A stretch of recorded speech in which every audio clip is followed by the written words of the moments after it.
Lollipop dosa ഉണ്ടാക്കാനായിട്ട് ദോശമാവും ബീട്രൂട്ടും പിന്നെ ഇതുപോലത്തെ ഒരു സ്റ്റിക്ക് മതി. ഇനി ബീട്രൂട്ട് ഒന്ന് അടിച്ചെടുക്കണം. അടിച്ചെടുത്ത ബീട്രൂട്ടിലേക്ക് നമ്മൾ ഈ ദോശമാവ് അഴിച്ചെടുക്കണം. ഓക്കെ, എന്നിട്ട് നമ്മളത് ഒരു വട്ടം കൂടി ഒന്ന് അടിക്കണം കേട്ടോ. നമ്മൾ അടിച്ചെടുത്തിട്ടുണ്ട്. ഇനി നമുക്ക് ഇതിലേക്ക് ഒഴിച്ചു കൊടുക്കാം. നമ്മള് ഇതിലേക്ക് ഒഴിക്കണം. ഇനി നമുക്ക് ദോശ ഉണ്ടാക്കാൻ പോവാം. നമ്മൾ ഈ സ്റ്റിക്ക് എടുക്കണില്ലേ, സ്റ്റിക്ക് നമ്മൾ കഴുകി എടുക്കുക.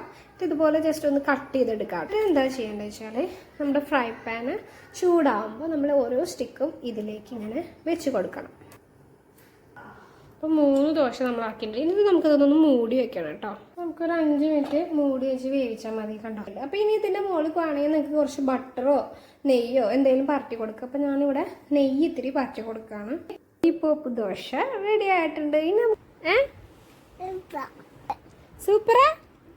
ഓക്കെ.